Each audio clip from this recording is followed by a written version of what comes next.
बैलाडीला की पहाड़ी पर नंदीराज की चोटी है जो कि 1210 मीटर। नमस्कार दोस्तों, स्वागत है आप सभी का निष्काम एजुकेशन पर। अभी हम छत्तीसगढ़ के सभी जिलों का विस्तृत अध्ययन कर रहे हैं, जिसमें हम जिले की विशेषताएं, वहाँ के नदी, पर्वत, जलप्रपात और जो भी विशेष रूप से जो स्थल हैं, पर्यटन स्थल हैं, उन सब के बारे में अध्ययन कर रहे हैं। जिसमें हमने अभी बस्तर का वीडियो डाल चुका है, ठीक है, बस्तर हमने पढ़ चुका है। अब इसके बाद हम देखते हैं दंतेवाड़ा। चलिए देखते हैं दंतेवाड़ा। इससे पहले हमने जिलों के गठन का क्रम, दंतेवाड़ा इससे पहले हमने जिलों का गठन का क्रम हमने डाल चुका है, ठीक है। जिलों के गठन का क्रम हम देख चुके हैं।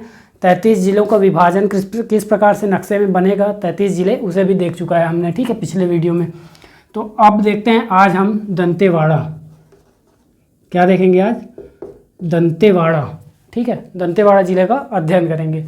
तो देखिए इस प्रकार से कुछ नक्शा बना सकते हैं इसका, दंतेवाड़ा का। इस प्रकार से ये क्या बन जाएगा आपका, दंतेवाड़ा बन जाएगा, ठीक है। ये बन गया आपका दंतेवाड़ा, ठीक है। इस दंतेवाड़ा जिले के इस तरफ यहाँ पास क्या है, यहाँ तक आपका बस्तर है, ठीक है। ये कौन सा जिला आपका हो गया? तो यहाँ तक आपका इस बस्तर से घिरा हुआ है, ठीक है, और एक भू अवस्थित जिला है, ठीक है। इस तरफ बस्तर है, नीचे यहाँ तक सुकमा है, नीचे क्या है, सुकमा है, और इस तरफ क्या है तो पूरा बीजापुर है। इस तरफ किस जिले से घिरा हुआ है तो बीजापुर जिले से घिरा हुआ है, ठीक है। अब हमने पिछले क्लास में देखा था नेशनल हाईवे 63 पूरा इस तरफ से जा रही थी, ठीक है, पश्चिम से पूर्व की ओर जा रही थी। तो वही नेशनल हाईवे यहाँ भी है, ठीक है। यह नेशनल हाईवे कौन कौन से जिलों में टच करती है तो बस्तर, दंतेवाड़ा और बीजापुर, ठीक है। इन तीनों जिलों को, इन तीनों जिले से गुजरती है। तो कुछ इस प्रकार से ये नेशनल हाईवे बन जाएगा। ये नेशनल हाईवे कौन सा है? नेशनल हाईवे 63, ठीक है, बस्तर, बीजापुर और दंतेवाड़ा से गुजरती है। अब देखते हैं इसमें कौन कौन से प्रमुख स्थल हैं, ठीक है। तो जब नीचे जा रहे हैं, सुकमा के कोंटा से एक स्टेट हाईवे आ रही है, स्टेट हाईवे राजकीय राजमार्ग, वहाँ से कोंटा से आ रही है स्टेट हाईवे 5 नंबर की सड़क, ये इस तरफ से जाएगी दंतेवाड़ा, ठीक है। तो स्टेट हाईवे 5, जब हम स्टेट हाईवे 5 में सबसे पहले चलेंगे तो सबसे पहले यहाँ पास क्या पड़ेगा आपको? किरंदुल, फिर कुआंकोंडा, इसी प्रकार से याद रखते जाएंगे, हो सके तो नोट्स भी बनाते जाइए, ठीक है। किरंदुल, कुआंकोंडा, फिर बड़े बचेली, इस तरफ बड़े बचेली, ये बड़े बचेली आपका, फिर इस तरफ आ जाएगा क्या, इसके बाद दंतेवाड़ा, ठीक, दंतेवाड़ा, और इसके जस्ट ऊपर यहाँ पास गीदम विकासखंड, गीदम, ठीक है, ये आपका गीदम है। और गीदम और दंतेवाड़ा के बीच में 12 किलोमीटर का राज्य का सबसे छोटा नेशनल हाईवे है, ठीक है। दंतेवाड़ा और गीदम के बीचों बीच 12 किलोमीटर का ये नेशनल हाईवे है।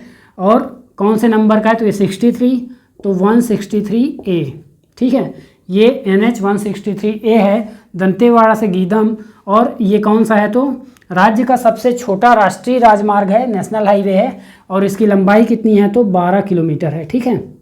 कितनी है? 12 किलोमीटर है केवल। तो इससे पहले हमने बस्तर जिला में चर्चा कर चुका है कि राज्य का सबसे बड़ा राष्ट्रीय राजमार्ग कौन सा है। इसके बाद देखिए गीदम के ऊपर जाएंगे तो यहाँ आ जाएगा आपका बारसूर, ठीक है, इस तरफ क्या आ जाएगा आपका बारसूर, ठीक है, क्या आ गया बारसूर एक क्या है, ऐतिहासिक स्थल है, ठीक है, और सांस्कृतिक भी। तो इसके बारे में देखिए, बारसूर के बारे में पहले जान लेते हैं। इससे पहले यहाँ देख लेते हैं और दो स्थल, कटे कल्याण और टेकनार। कौन सा स्थल? टेकनार। तो किरंदुल, बड़े बचेली, दंतेवाड़ा, गीदम, ये सभी क्या हैं? तहसील हैं, ठीक है।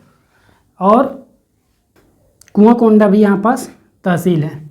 तो किरंदुल, बड़े बचेली, दंतेवाड़ा, गीदम, कुआंकोंडा, ये सभी क्या हैं यहाँ पास? तहसील हैं। कटे कल्याण और टेकनार, ठीक है, इनको अभी रहने देते हैं, ठीक है। या फिर जान लीजिए कटे कल्याण में क्या मिलता है तो खनिज मिलता है, टिन, टिन मिलता है। और टिन कौन से चट्टान से मिलता है? तो कैसेटराइट चट्टान, कैसेटेराइट की चट्टान से टिन प्राप्त होता है। ठीक है। और इसके अलावा जानिए टेकनार। तो टेकनार क्या है? औद्योगिक क्षेत्र है। टेकनार क्या है? औद्योगिक क्षेत्र है। और किरंदुल में NMDC स्थापित है। ठीक है। NMDC मतलब नेशनल मिनरल डेवलपमेंट कॉरपोरेशन। और कब से स्थापित है? तो 1968 से स्थापित है। ठीक है। ये राष्ट्रीय संस्था है जो कि खनिजों का खनन करती है। तो ये क्यों किया गया है? पास में ही क्या है? बैलाडीला की पहाड़ी, जहाँ से लौह अयस्क प्राप्त करना है, तो उसका खनन कौन करता है? NMDC करता है। ठीक है। इसके बाद देखिए कटे कल्याण से टिन प्राप्त होता है, टेकनार औद्योगिक क्षेत्र है। और बारसूर के बारे में जानिए। बारसूर के बारे में क्या जानना है?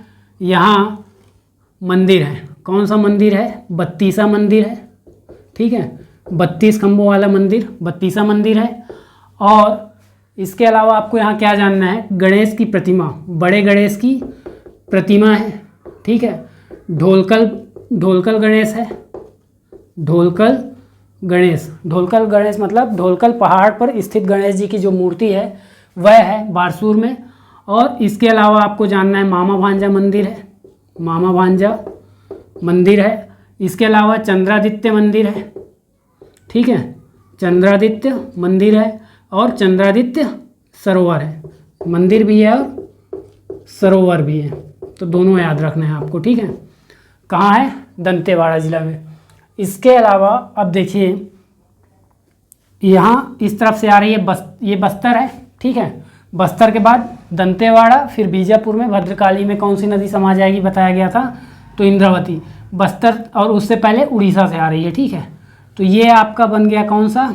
इंद्रावती नदी। ठीक है। ये कौन सी नदी है? इंद्रावती नदी है। ठीक है। कौन सी नदी? इंद्रावती नदी। इसकी लंबाई बताए थे। ठीक है।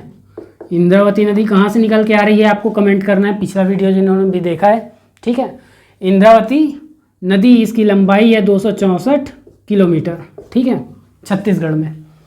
तो इंद्रावती नदी की लंबाई हो गया। अब ये यहाँ पास क्या बना रहा है? यहाँ पास बोध घाट नामक स्थल है।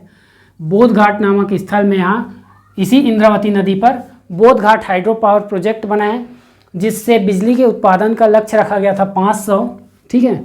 बिजली के उत्पादन का लक्ष्य रखा गया था 500 मेगावाट, लेकिन वर्तमान में यह इसकी उत्पादन क्षमता कितनी है?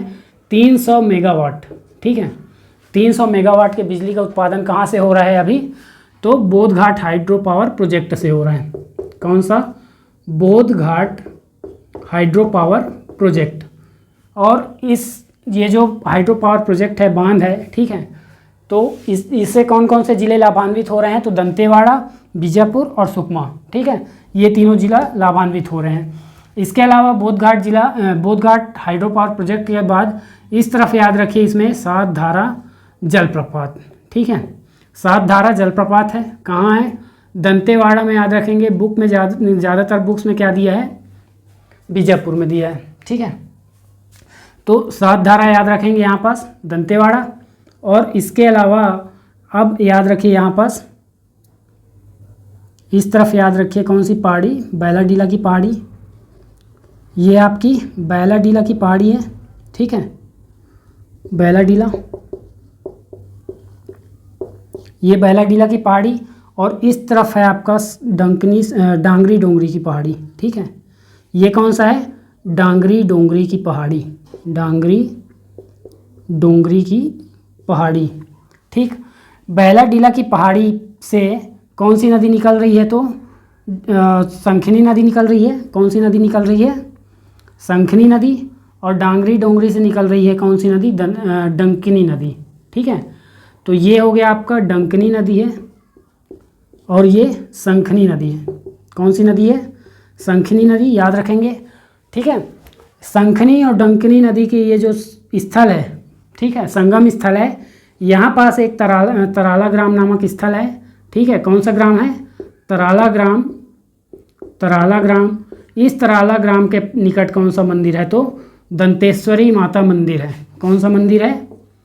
दंतेश्वरी माता मंदिर। ठीक है। दंतेश्वरी माता मंदिर को किसने बनवाया था? तो 14वीं शताब्दी में काकतीय शासक अन्नम देव ने बनवाया था, अन्नम देव ने बनवाया था। ठीक है, इतना याद रखेंगे। दंतेश्वरी माता मंदिर, और यहाँ जितने भी ये मंदिर हैं, ये सरोवर को छोड़कर यहाँ जितने भी मंदिर हैं, ये और ये दंतेश्वरी माता मंदिर, ये सभी क्या है, केंद्र संरक्षित स्मारक है। ठीक है, अब इसके बाद याद रखिए सातधारा जलप्रपात हो गया, और इसके अलावा इसमें सूरतगढ़ जलप्रपात याद रखेंगे। ठीक है, दंतेवाड़ा में कौन सा जलप्रपात और है, तो सूरतगढ़ जलप्रपात है और मेदिनी घूमर है, मेदिनी घूमर जलप्रपात। तो सूरतगढ़ याद रखिए और मेदिनी घूमर या हाथीदरा जलप्रपात। ठीक है, और इसके बाद याद रखिए बैलाडीला में ये चोटी कौन सी है, ये नंदीराज की चोटी है। ठीक है, कौन सी चोटी है, बैलाडीला की पहाड़ी पर नंदीराज की चोटी है, जो कि 1210 मीटर हाइट है और इस हाइट के साथ दक्षिण की सबसे ऊंची चोटी है। ठीक है, दंडकारण्य की सबसे ऊंची चोटी है, और पूरे छत्तीसगढ़ की ऊंची चोटी नहीं है, केवल दंडकारण्य केवल। ठीक है, पूरे छत्तीसगढ़ की कौन सी ऊंची चोटी, गौरलाटा चोटी है, 1225 मीटर हाइट है। इसके बाद देखिए यहाँ पास जलप्रपात हो गया, पहाड़ी हो गया, नदी हो गए, है ना। अब इसके बाद देखिए बैलाडीला, और खनिज कौन सा था यहाँ पास, कटे कल्याण में टिन था। इसके अलावा बैलाडीला में याद रखिए कौन सा खनिज मिलता है, तो सभी परिचित हैं, लौह खनिज मिलता है, लौह अयस्क मिलता है यहाँ। और लौह अयस्क के कितने निक्षेप हैं, तो 14 निक्षेप हैं, 14 निक्षेप हैं, और इस 14 निक्षेप में 5 का खनन हो रहा है। ठीक है, 5 का खनन हो रहा है, और यहाँ खनन कब से प्रारंभ हुआ, तो जब से NMDC स्थापित हुआ तब से खनन प्रारंभ हो चुका है। इसके अलावा याद रखिए कि कितने निक्षेप हो गए, 14 निक्षेप लौह।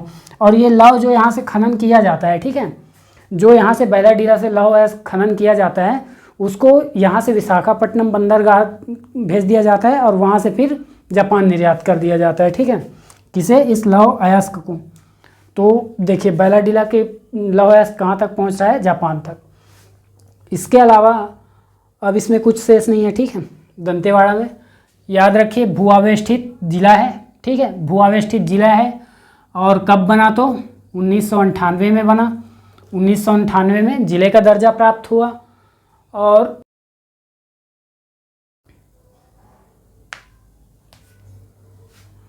और याद रखिए दंतेवाड़ा, ये दंतेवाड़ा कौन है, मतलब दंतेवाड़ा क्या है, तो एक ST विधानसभा सीट है, ST विधानसभा सीट है। ठीक है, विधानसभा क्षेत्र है। इससे पहले हमने बस्तर में ST विधानसभा क्षेत्र पढ़ा था, कौन कौन से थे, चित्रकूट और बस्तर खुद था। ठीक है, और लोकसभा भी हमने देख लिया है, कौन सा है, जगदलपुर। एक ही अभी तक एक देखा है, 11 में से एक लोकसभा क्षेत्र देख लिए। बस्तर में 2 ST विधानसभा क्षेत्र देखे हमने, और अब एक दंतेवाड़ा में है ST विधानसभा क्षेत्र। ठीक है, तो 2 1 कितना हो गया, 3 हो गया। इसके अलावा याद रखिए यहाँ याद रखिए गमावाड़ा।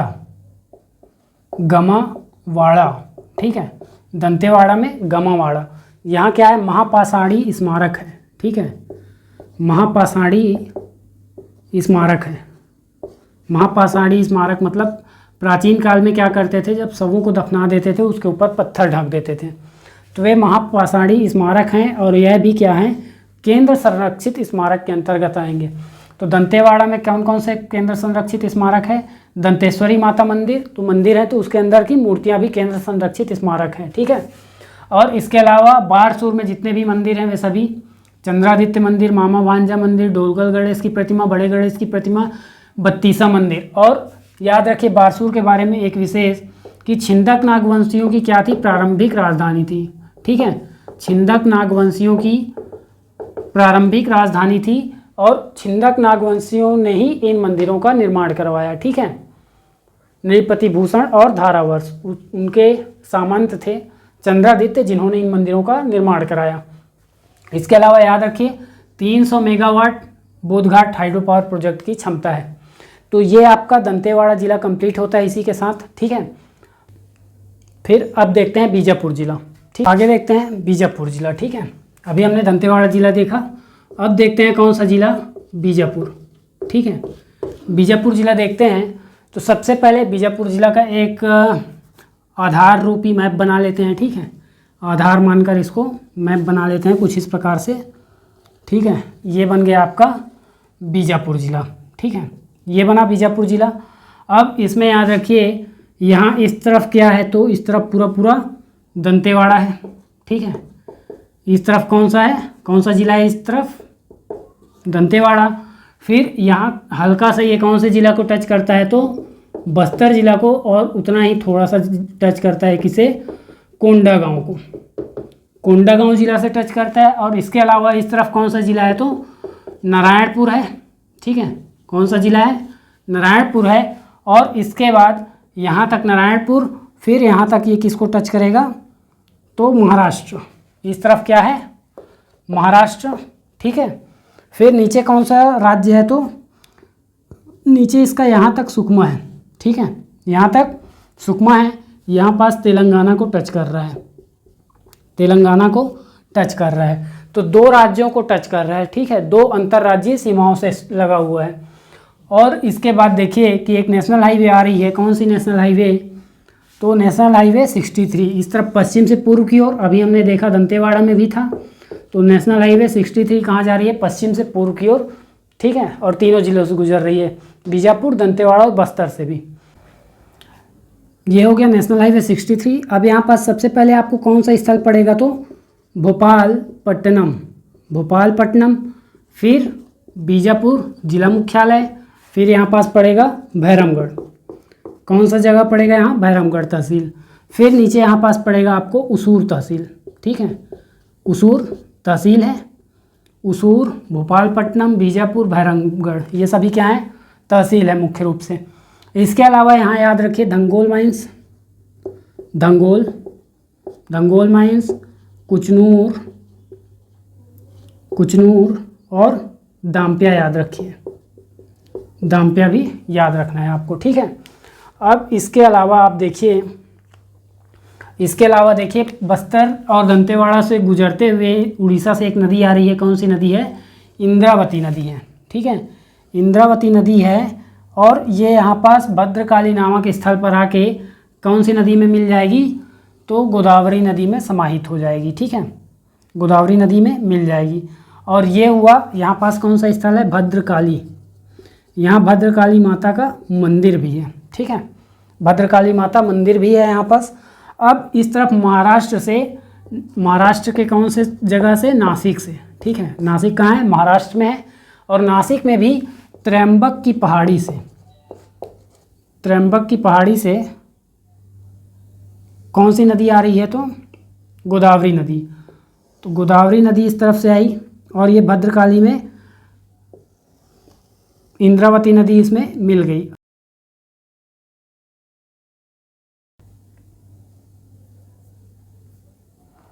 ये भद्रकाली में यहाँ पास इंद्रावती नदी इसमें मिल जाती है। ठीक है, इंद्रावती नदी की लंबाई देखे थे 264 किलोमीटर, पिछले वीडियो में देखे थे हम। अब इसके बाद ये इंद्रावती नदी यहाँ पास आके क्या करती है, इंद्रावती राष्ट्रीय उद्यान बनाती है। ठीक है, इंद्रावती नदी पर कौन सा राष्ट्रीय उद्यान है, तो इंद्रावती राष्ट्रीय उद्यान है। इसके बाद देखिए इसमें ये इंद्रावती राष्ट्रीय उद्यान कब बना, तो 1978 में बना हुआ है। ठीक है, कब बना, 1978 में। और क्या है, तो राष्ट्र का पहला राष्ट्रीय उद्यान है, मतलब राज्य का पहला राष्ट्रीय उद्यान है। ठीक है, 1978 में बना है। 1258 वर्ग किलोमीटर इसकी क्षेत्रफल है। और इसके अलावा इसमें याद रखिए कि वन भैंसा का संरक्षण किया जाता है, राजकीय पशु वन भैंसा का संरक्षण किया जाता है।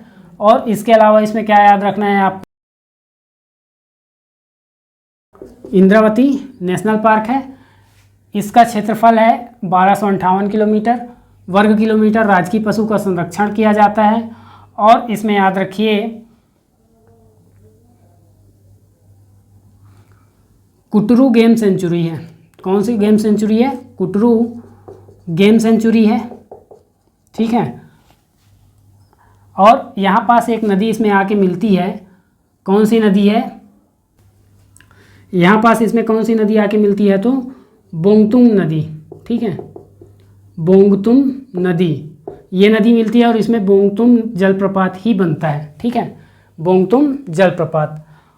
और इसके अलावा याद रखिए एक नदी यहाँ से मिलती है, कौन सी नदी?